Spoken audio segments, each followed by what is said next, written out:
बिस्मिल्लाहिर्रहमानिर्रहीम।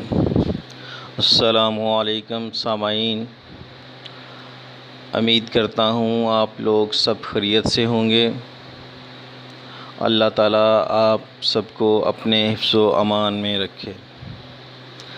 नाज़रीन, आज मैं जो नुस्ख़ा लेकर आपकी खिदमत में हाज़िर हुआ हूँ, ये शुगर की दूसरी एपिसोड है। एक नुस्ख़ा शुगर का मैं पहले भी दे चुका हूँ, ये दूसरा नुस्ख़ा है और अल्हम्दुलिल्लाह बहुत ही मुफीद है। शुगर के मरीज़ सारी ज़िंदगी दुआएं देंगे। इतना अच्छा और मुफीद नुस्ख़ा लेकर आया हूँ। तो नाज़रीन, नुस्ख़ा नोट करने से पहले मेरी चंद बातें नोट फरमा लें। एक तो मेरे चैनल को सब्सक्राइब कर लें, बेल आइकॉन का बटन दबा लें और लाइक का बटन दबा लें, ताकि मेरी हर नई आने वाली वीडियो का नोटिफिकेशन आपको मिल सके और आप मेरी वीडियो से भरपूर इस्तिफ़ादा हासिल कर सकें। नाज़रीन, मेरी शुरू से यही कोशिश होती है कि मैं ऐसी चीज़ आप लोगों के साथ शेयर करूं जो आप लोगों के लिए बहुत ही फ़ायदेमंद और मुफीद हो। इसलिए नाज़रीन, आज जो मेरा नुस्ख़ा है वो लाखों में एक है, जो इंशाअल्लाह इस्तेमाल करने के बाद आपको पता चलेगा ये कितना मुफीद और मुजर्रब नुस्ख़ा है। तो नाज़रीन, नुस्ख़ा नोट फरमा लें। बादाम 100 दाने, 100 गिरियाँ, और इसमें कोई कड़वा ना हो। बादाम 100 दाने, इसमें कोई कड़वा ना हो।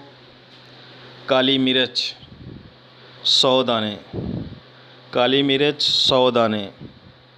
सब्ज़ इलायची छिलके समेत 100 दाने, सब्ज़ इलायची छिलके समेत 100 अदद दाने। नीम के पत्ते, नीम के पत्ते 100 अदद, नीम के पत्ते 100 अदद। इनको धो कर खुश्क कर लेना है। और 5वें नंबर पे है काले चने बुने हुए छिलके समेत 1 पाव, काले चने बुने हुए छिलके समेत 1 पाव। इन तमाम चीज़ों का सफ़ूफ़ बना लें।